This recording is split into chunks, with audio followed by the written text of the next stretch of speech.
Тэгээд энэ цуглаан, энэ жагсаал бол сүүлийн за би яг хэдэн жил гэж хэлэхлээр ингээд алдаатай болж магадгүй. Гэхдээ сүүлийн маш олон жилийн хүрээнд тайван замаар жагсаж цуглаад яг органикаар эрхчлөөнийхөө дагуу нэгдээд шаардлагуудаа дэвшүүлээд бүх шаардлагаа биелүүлж чадсан тийм жагсаалууд болсон. Тэр нь бол үнэхээр гоё. Тэгэхээр энэ жагсаалаас үлдэх хамгийн том өв бол энэ соёл нь залуучууд цуглаад ёс зүйн хариуцлагыг, улс төрийн хариуцлагыг нэгж чаддгийг. Тэгээ зүгээр жагсаалууд эхний үед бол залуучуудын жагсаал байсан. Ингээд явах тусам энэ бол үе үеийнх нь нэгдээд бол яг эрхчлөөндөө өөрөө эрхчлөөгөө хамгаалъя гэсэн засаглалын нөхцөл байдлаа сайжруулъя гэсэн ийм олон нийтийн, олон түмний жагсаал болж хувирсан. Тэгэхээр энэ сайн жишиг бол цаашдаа маш олон эерэг үр нөлөөг авчирсан. За түүнд юуг онцолж хийж болох вэ гэхээр дараагийн засгийн газрууд, дараагийн улс төрчид, албан тушаалтнууд бол олон нийтийг хэд бас тэгж вакуумжиж, олон нийтээсээ хэд холдож, тэднийг өдөртөж шууд чиглүүлж болно гэдэг байдлаасаа нэг алхам ухарсан гэж би найдаж байна. За өмнө нь яасан те? Троллуудаар, хуурамч мэдээллүүдээр, янз бүрийн инфлюенсерүүдээр хэвлэл мэдээллийн хэрэгслүүдийг хайрцаглагч замаар олон нийтийн санал бодлыг чиглүүлдэг, удирддаг. Тийм хандлага бол манай засаглалыг баг үндсэн хэлбэр болсон байсан. Тэгээ үүнийг PR-ийн засаглал гэж нэрлэдэг байгаа бол маш зөв. Тэгэхээр бид энд бол тодорхой хэмжээнд бол энийг сааруулж байгаа. Үнэхээр үслэр болдог бол энийг бол нэлээд сулруулсан гэж найдаж байна. Тэгэхээр бид нар дахиж магадгүй эргэжил нэг нэвтрүүлгийг 20 суугаар зэрэг үүсэхгүй байх гэж би найдаж байна. Тэгэхээр бид нар тэрийг загсааж чадсан байх гэж бодож байна. Хэрвээ тийм үйл явдалд автагдах юм бол тэрийг хүлээн зөвшөөрөхгүйгээр няцааж чадах тийм бүтэц үүссэн гэдэгт үл итгэлтэй. Тэгэхээр хамгийн чухал нь энэ. За цаашлах юм бол иргэдээ сонсдог, ил тод байдаг, ёс зүйн асуудал алдаа гаргасан бол түүндээ хариуцлага хүлээх боломжтой тийм жишгийг үлдээж байгаа нь хамгийн том давуу тал. Тэгээ хүмүүс хэлж илээ. Жагсаал цуглаанд ер нь бол хүмүүс этикэ болж авсан те. Айл нэгдлийн төлбөртэй байдаг ч гэдэг юм, айл нэгдэл зохион байгуулдаг, ямар нэгэн даал санаа зорилготой байдаг гэдэг тэр хандлага тогтцсон байгаа нь бидний эрхчлөөгөө хамгаалж болох маш том механизмыг итгэлийн алдаруулсан байсан. Тэгэхээр тэр итгэлийг бол бид нар өнөөдөр энд бол сэргээж чадсан. Тэр энэ бол цаашдаа 10 жил, 20 жил, 30 жил үргэлжлэх хамгийн том ерөнхийдөө хэлбэл тэр нэг соёлын өөрчлөлт гэж хэлээд байгаа. Тэрийгэл олж авч чадсан дорж байна. За энэ цаг хугацаанд бол залуучуудын хувьд, зохион байгуулагчдын хувьд бол эрсдэлтэй нөхцөл байдалд бол зөндөө орсон. Гэхдээ тэр болгоныг олон нийтэд бол зарлаад байгаа. Яагаад тэгэхээр цуглаж байгаа хүмүүсийнхээ зоргийг мохоох үе те. Цуглаж байгаа хүмүүстэй тийм эрсдэлтэй гэж санагдах, тийм ойлголт өгөхгүй гэдэг үүднээс бид нар бол зарлахгүй, мэдээлэхгүйгээр явж байсан тийм зүйлс бол байгаа. Гэхдээ өнөөдөр бол ингээд ард нь гарцсан байна. Хамгийн том давуу тал нь бол ард нь гарцсан байна те. Тэгээ өчигдөр бид нар их хурлын чуулганыг үзээд ерөөсөө бөөндөө 5-6 цаг хүртэл хамт байцгаасан. Тэгээд 11 цагтаа зарласан юм чи 11 цагтаа тогтсон хугацаанд үр дүнгээ ярилцуул чухал байна гэж шийдсэн. Тэгээ магадгүй жоохон орой байсан бол илүү олон хүн цуглах байсан баг. Гэхдээ маань зохион байгуулагчид өнөөдөр тал талаасаа цуглахад талбай дээр хэдийн нэрээ суудсан байна гэдэг бол тийм үнэхэрийн таад бараг донцсон байхаа тий. Хөвшил болсон байхаа. Тий. Тэгэхээр одоо тэгээ хүмүүс бол бодож байна. Таад ингээ огцруулна гэдэг ингэчлээ. Одоо ингээ огцруулаад ах юм уу гэдэг. Гэтэ тэр бол соёлыг бий болгож байгаа чухал болохоос бид нар юм болгоныг огцруулах гэдэг юм шүү дээ. Тогтвортой байдал чухал гэдэг чинь үнэн шүү дээ. Тогтвортой байдал чухал. Гэхдээ иргэдээ сонсдгоо хуйлддаг барангуйлдаг тийм хандлагатай засаг тогтвортой байх ёстой юм уу? Үгүй шүү дээ.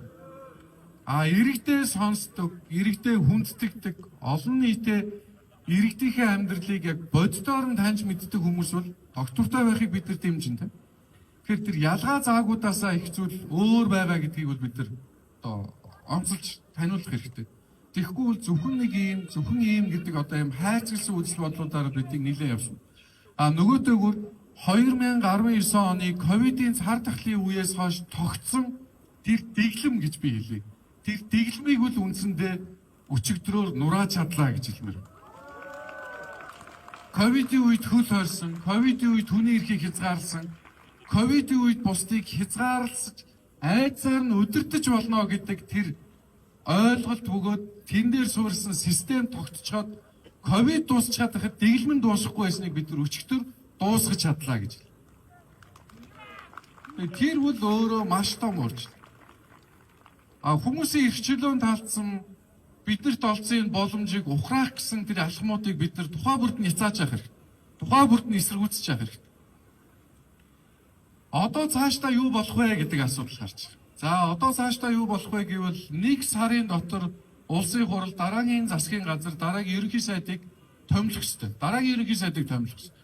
Тэгээ ерөнхий сайд өөрөө танхимаа бүрдүүлээд баталгаажуулаад явах ёстой. 2019 оны үндсэн хуулийн нэмэлт өөрчлөлтөөр бол танхимаа өөрийнхөө хүслээр бүрдүүлэх боломжийг ерөнхий сайдад олгосон. Шулуухан давал өнөөдөр Монголд байгаа хамгийн өндөр эрх мэдэлтэй албан тушаалтан бол ерөөсөө л ерөнхий сайд. Хамгийн өндөр албан тушаалт. Тэгэхээр ерөнхий сайд хэн болохоос хамаарат тухайн хүн өөрөө танхимаа бүрдүүлэх хэрэгтэй. Харин 1 сарын дотор ерөнхий сайдыг улсын хурал томилж чадахгүй бол улсын хурал өөрөө тарах зохицуулттай. Гэхдээ тийм зүйл бол болохгүй тодорхой гэж бодож байна. Тэгэхээр бид нэр одоо цаашдаа яах вэ гэдэг дээр бол онцгойлоод цөөхөн хэдхэн зүйлийг ярив. За нэгдүгээрт бол дараагийн ерөнхий сайдад бид нэр өнөөдрийн жагсаалын хүрээнд биш ч гэсэн өнөөдөр жагсаал маань ингээ хаагдж байгаа цахимаараа олон нийтийн энэ жагс цуглаж байгаа хүмүүсийн хүсэл зоригийг илэрхийлсэн уриалга санамжийг үл хөргүүлэе гэж байна. Шаардлага биш. Уриалга санамж. Тэр нь бол иргэд юу хүсэж байгаа юм бэ? Бидний бодит амьдрал юу байгаа юм бэ те? Улс төрчдийн тэр вакуумсан байдлаасаа гараад хэрвээ харж чадах юм бол бид хөгжил гэдгийг юуг харж, юуг хүлээж, юуг хүсэж байгаа юм бэ гэдгийг илэрхийлэх тийм уриалга санамжийг бол бас хөргүүлнэ гэж харж. Хэрвээ үгүй бол юу вэ? Огцрох, амархан. Тийм жишг тогтож байгаа юм шиг. Тэгэхээр ямар тааж иргэдийгээ чи хий юм бэ те? Хэмжээндээ байгаарэ гэж хэлдэг хүмүүс бол дахиж гарч ирэхгүй байх гэж бодож. Улс төрчдийг бид нар буруу хандлага гаргаж явахт нь ардчилсан нийгэмдийн удирдагчдын хувьд яасан ч хүлээн зөвшөөрч болохгүй хандлага гаргаж явахт нь яаж чадахгүй байгаа юм шиг. Хүлээн зөвшөөрөд байгаа юм шиг байгаадах юм бол тэд нар чинь давардаг. Та нар одоо анзаараарай. Дарга нь гарч ирээд хүн загнаад тэгээд тэр нь байгаад болоод жишг болоод тахлаар дараа нь яаж юм гэхээр орлогч дарга нь хүн загнаад байгаа шүү дээ. Дараа нь дунд читний дарга нар нь хүн загнаад байгаа шүү дээ.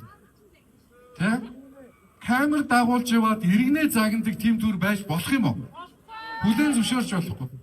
Тэгэхээр энэ буруу хандлага болгоно бид нар няцаалт өгч ирэх гэсэн. Дараагийн удаа тийм зүйл гарахгүй.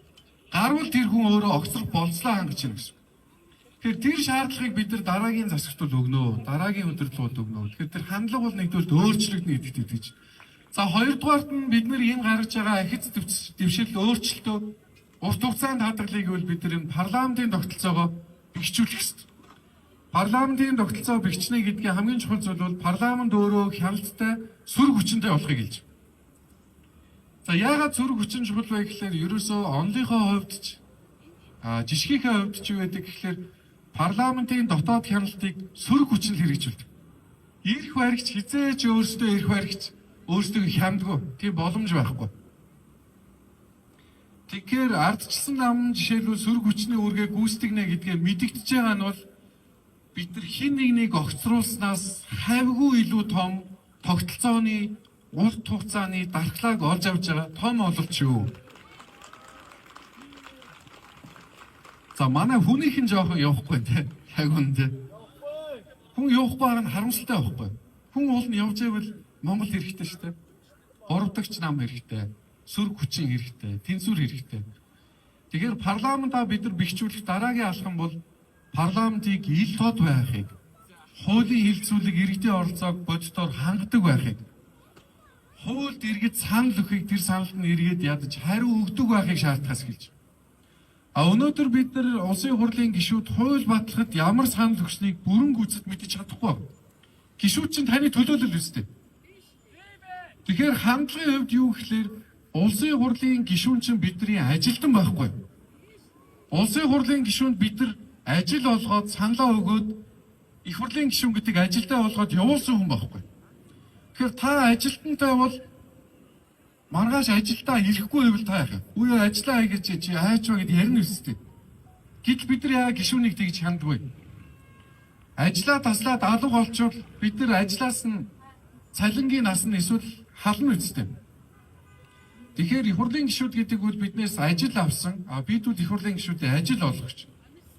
Тэгэхээр их хурлын гишүүдийг нийтийн эрх ашигын төлөө ажиллах тэр шаардлагаа бид нар тавих хэрэгтэй. Гэхдээ тавихын тулд ил тод байдал хангагдж байж л бид нар хянаж чадна.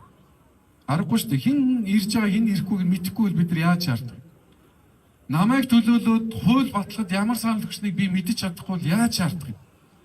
Тэгэхээр бидний хамгийн чухал зүйл бол тэр зарчмуудыг хамгаалах. Яа тэгэхээр бид нар асуудал болгон дээр жагсаад байж чадахгүй шүү дээ. Асуудал болгоныг жагсаалаар шийдэх чинь зөв жишг бас биш шүү дээ. Тэгэхээр банк бөгөөд урт хугацаанд үр дүнтэй зүйл чинь тэр зарчмууд ил тод байх, нээлттэй байх, тайлгандаг байх. Алдаа гараг бол хариуцлага тооцдог байх чинь бүх асуудалд хамарч бол бүх асуудлыг шийдэж болох бидний одоо түлхүүр шийдэл юм аа.